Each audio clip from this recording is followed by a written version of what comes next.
Fala galera, professor Formiga Silvestre, estamos na área, vamos trocar uma ideia sobre anfíbios. Vem cá, você sacou das aulas passadas o quê? O que você sacou das aulas passadas? Você sacou das aulas passadas que os vertebrados terrestres descenderam de peixes sarcopterídeos, originando os primeiros membros tetrápodes, como exemplo do Tiktaalik, que era um peixe, mas já tinha características de animais terrestres. Bota fé, isso aqui tá na aula passada, você acessa esse vídeo, não tem problema não. Por exemplo, agora com essas conquistas do ambiente terrestre, vão surgindo características intermediárias. Esse lance de características intermediárias, como por exemplo o peixe acantostega, quase anfíbio, ou anfíbio. Peixe? Não, acho que é um peixe quase anfíbio, beleza? Esse peixe tem a dificuldade de classificação é essa, porque ele já apresentava membros, os caras já apresentavam membros, beleza?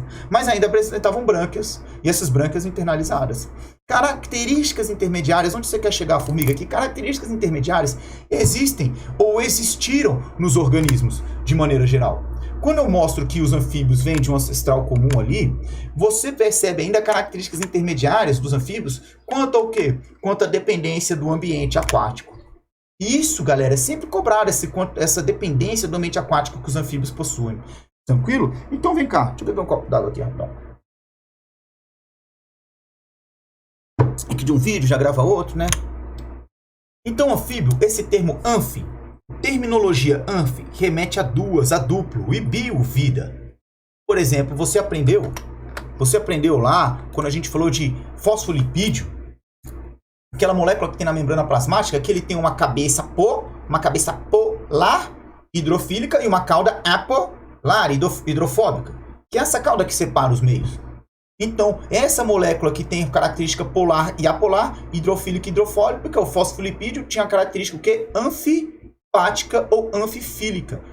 Anfi, prefixo anfi, duplo, vida dupla, no caso, bio, vida, anfi, duplo. Cadê?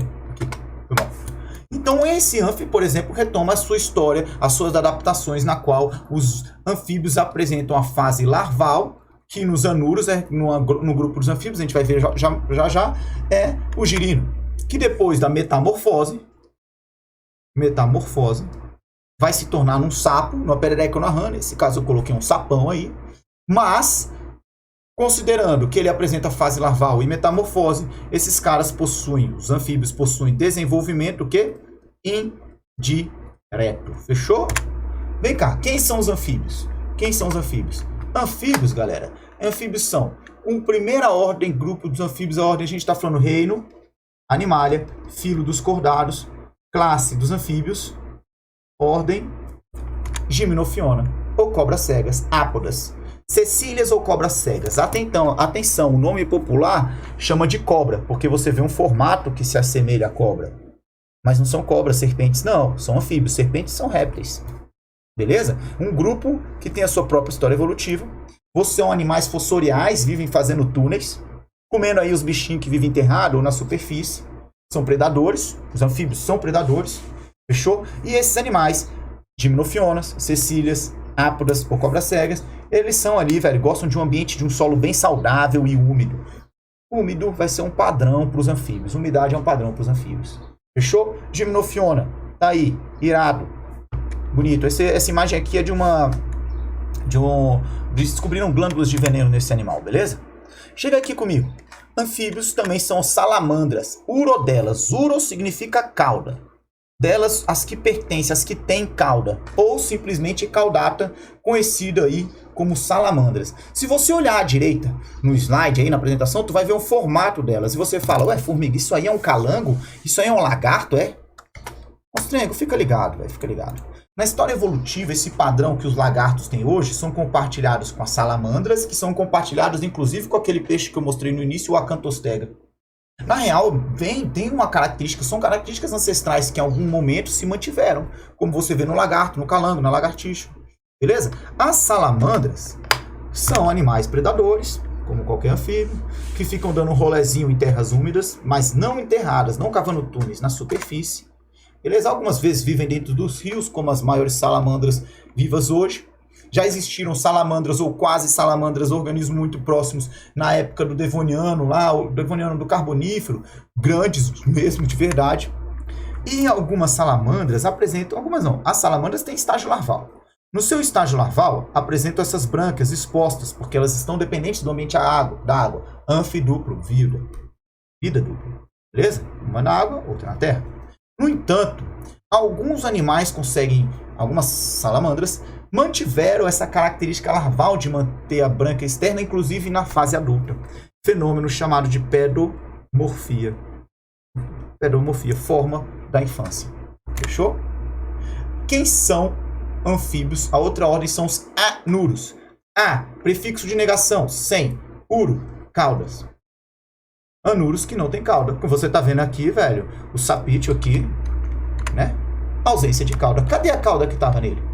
Formiga, não tem. Não tem quando? Quando adultos. Não tem cauda, ausência de cauda quando adultos. Porque você vê que no estágio larval de girinos, coisas que estágio larval dos anuros, eles ainda apresentam cauda. E a cauda é uma das últimas paradas que desaparecem. Daqui a pouco eu falo mais sobre essa metamorfose aí. Tranquilo? Vem cá com formigones. Chega aí. Quem são os anuros? Formiga, rã. Aí a população, a galera fala assim, formiga, a rã é a fêmea e o sapo é o macho. E a perereca? Então, calma aí, é o que, formiga? O que são sapos, o que são pererecas e o que são rãs? São anuros, na qual as rãs são principalmente aquáticas. Principalmente aquáticas. Quer ver? Vou dar um pause aqui, ó, no momento certo aqui, ó. Não. Caracoles. Fica aí.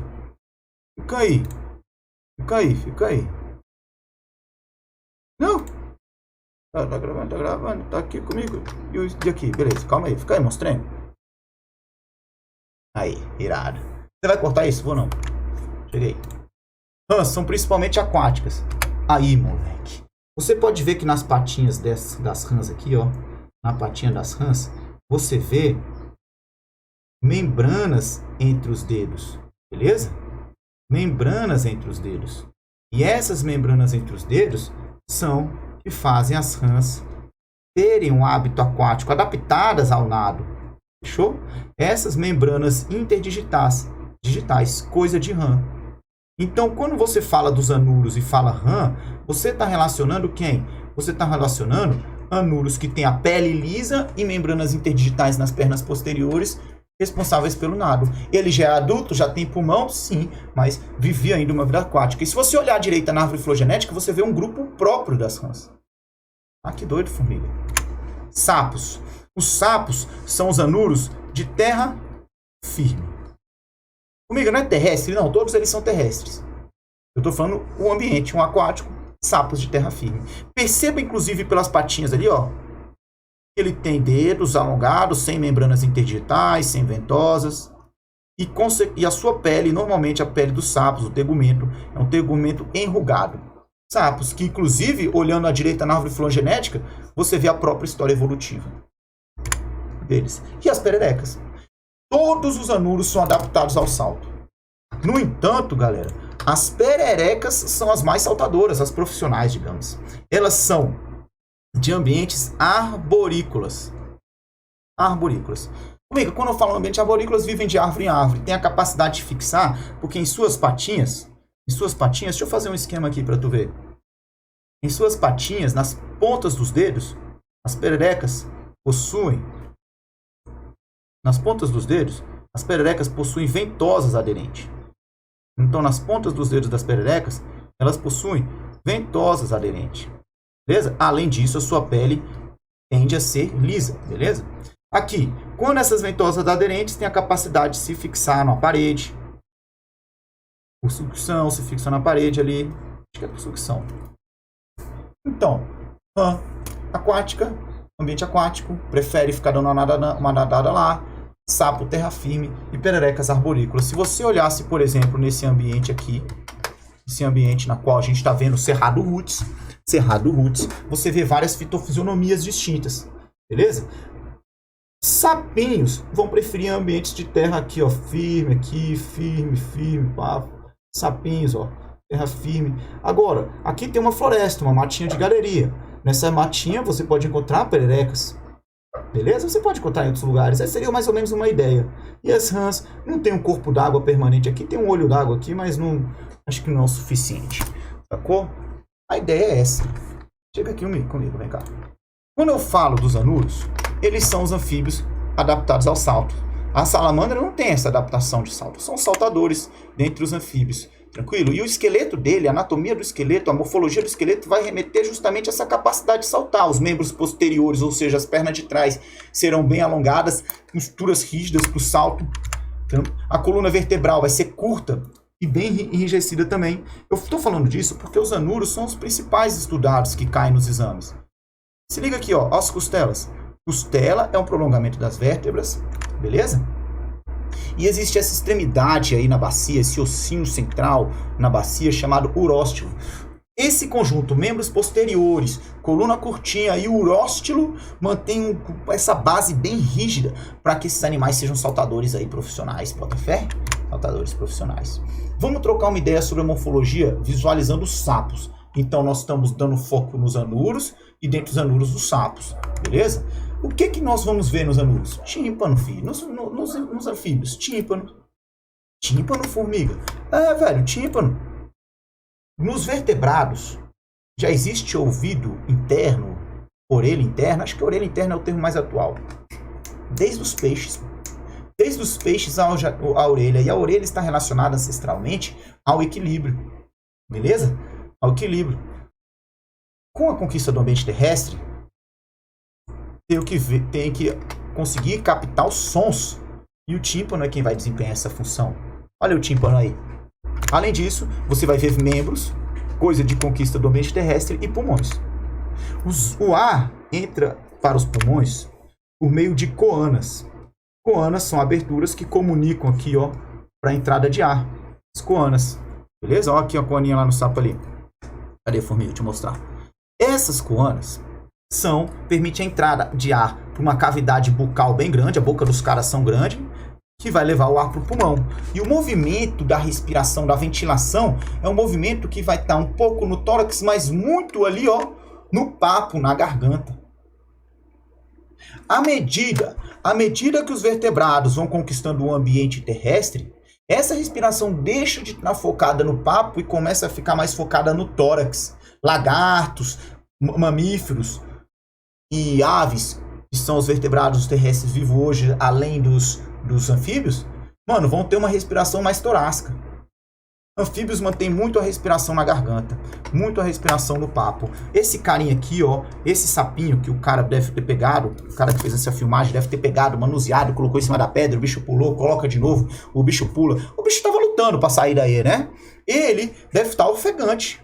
Então, deve ter sido assim, velho. Só pode ter sido assim essa imagem. Então, você vê ele movimentando muito bem o papo aqui, ó. Cansado. Mas o tórax não é a principal estrutura. No entanto, você também consegue perceber uma movimentação torácica. Isso vai sendo substituído mais pro tórax à medida que o ambiente terrestre é conquistado. Agora, trocando uma ideia sobre respiração, já que a gente está falando de respiração dos anfíbios, você tem que os pulmões dos anfíbios são chamados de pulmões saculiformes. Eu gosto de falar que são pulmões em formatos de sacola. Não saco, eu vou falar sacola. Por que, formiga? Vamos comparar com o pulmão que você já tem noção. O pulmão de nós, seres humanos, que somos um pulmão de mamíferos. Um pulmão que tem várias árvores, brônquios alveolares, árvores alveolares. E nessas árvores alveolares tem milhares de alvéolos, estruturas que permitem as trocas gasosas. Muita superfície de contato. Os anfíbios não têm uma tamanha superfície de contato em seu pulmão ainda, leque. Isso não existiu no começo. No começo começou com a superfície, um pulmãozinho mais liso, digamos assim. Beleza? Então eles precisam complementar a sua respiração por meio do quê? Da respiração cutânea. Eles fazem, portanto, compensam bastante a sua respiração pelas trocas gasosas na pele, oxigênio para dentro, CO2 para fora, junto. A pele vai estar trabalhando por isso. E por isso que a pele estará sempre tendendo a ser umedecida. Por isso que outro fator que mantém esses caras próximos do ambiente aquático. Amiga, mas sente só, e aqui, no bioma cerrado? A gente passa por 4, 5 meses de seca. Agora aqui, ó, a umidade está 10% do ar. Bateu já 10%? Bateu. Vou até beber uma água. Por isso que você tem que ter... Quando você estiver vendo as bandas aqui do Cerrado, vier visitar as quebradas, você tem que beber muita água. Então, nessa época que vai chegando a época de seca, anfíbiositos, na sua maioria, alguns, né? Alguns podem fugir desse padrão, vão tender a encontrar matinhas com grande quantidade de solo, olho d'água que tem mais umidade, e nesse caminho, ó, de talvez na época da chuva isso aqui forma um riachozinho não perene, beleza? Pelo caminho dos buritis, nas veredas onde tem as nascentes. Aqui são as nascentes do nosso país, das principais bacias hidrográficas do país, são várias veredas como essa. Então, nesses lugares aqui, ó, ele vai procurar se esconder, cava um pouquinho a terra ali, as folhas, joga às vezes um pouquinho de terra em cima dele e entra num estágio ali de quiescente, tranquilão, esperando a seca passar até quando comecem as chuvas novamente. Sacou? A estratégia dos caras, porque eles precisam manter uma pele úmida, a umidade relativa do ar chega aí a 10%. Mano, 5%, velho. Mano, daqui a pouco, a gente tá em setembro agora, final de setembro o bicho tá pegando. Beleza? Então eles têm que compensar a sua respiração cutânea. Então se liga, esse lance de respiração cutânea, vem cá que eu vou trocar uma ideia contigo. Tem a ver porque a pele dos anfíbios, portanto, é permeável. E por ser permeável, esses animais estão suscetíveis a grande quantidade aos poluentes, mais do que os outros vertebrados. Por essa pele permeável, eles conseguem assimilar grande quantidade de poluentes. Então você não vai encontrar em tantos lugares da cidade. A gente tem muitas moléculas tóxicas aqui. E você não vai encontrar também em lugares onde você tem grande pulverização de defensivos agrícolas, agrotóxicos. Esses caras, velho, não aguentam esses ambientes. Eles são bioindicadores no ambiente. E fina. Fina, quando eu falo, é delgada. Por quê, família? Porque não apresenta uma pele, digamos, uma pele não queratinizada. E o que é queratina? Queratina é uma proteína, não é quitina, é queratina. Quitina é carboidrato estrutural. Já existe em outros animais ali, artrópodes, rábula dos moluscos. Dá uma sacada lá nos vídeos. No entanto, queratina é uma proteína. Tu tem na cabeleira, na cabelo, cabeleira, cabeludo, descabelada. Tem na cabeleira, queratina. E você tem na parte mais externa da pele uma proteína que confere rigidez e impermeabilização. Os anfíbios, na sua maioria, não vão ter essa pele queratinizada. E isso permite com que façam as trocas gasosas com sua pele. Se liga, monster. Se liga. Queratina não só impermeabiliza, é hidrofóbica, sim, como queratina permite que outras estruturas surjam. Garras, chifre, tudo é queratinizado. Então, velho, tu não vai ver sapo de chifre, leque. Não vai ver sapo com as garras grandes. Porque a galera não explora ainda a queratina dessa maneira. Pegou a manha? Irado, vamos dar sequência. Vou terminar de falar sobre esse slide aqui, aí eu abro um próximo vídeo. Anfíbios, como eu falei, tem fase aquática, no caso dos anuros, o girino. O girino é o estágio larval dos anuros. Eles têm pulmões, eles são terrestres. Mas, quando girinos aquáticos, eles têm as brânquias. À medida que o desenvolvimento vai passando, a galera vai deixando de ter brânquias e desenvolvendo seus pulmões. E viagem, formiga? Sim, pô. Formiga, isso é muito louco. Quanto aos membros? Os primeiros membros a surgirem são os membros posteriores, as perninhas de trás. E depois, os membros anteriores. E a cauda é a última parada que deixa existir aí, é a cauda. Quando o cara já tá dando uns rolê na terra lá, já saindo para dar uma respirada, aqui a cauda vai deixar surgir. Metamorfose, uma grande mudança corporal na estrutura corporal, órgãos, sistemas corporais, balanços hormonais. Metamorfose. O grande lance é que todos nós você não pode esquecer que o desenvolvimento embrionário remete à história evolutiva dos animais. E os cordados têm as fendas faringianas, e as fendas faringianas estão mantidas em todos os nossos embriões, seja de peixes, aqui no inglês, répteis, aves, os anfíbios estão aqui no meio, e humanos, mamíferos. Então, de maneira geral, você tem as fendas faringianas que originaram as brancas nos peixes e que, consequentemente, estão mantidos no desenvolvimento embrionário. E como envolve lá a história evolutiva, a galera tem um desenvolvimento até parecido, e nós, seres humanos, temos cauda também, ó. Ó a cauda aí. Quando? Quando a gente era embrião. Beleza? Vamos falar sobre o sistema circulatório nesse próximo vídeo. Vou pausar aí. Então, galera, sistema circulatório, próximo vídeo. Bora!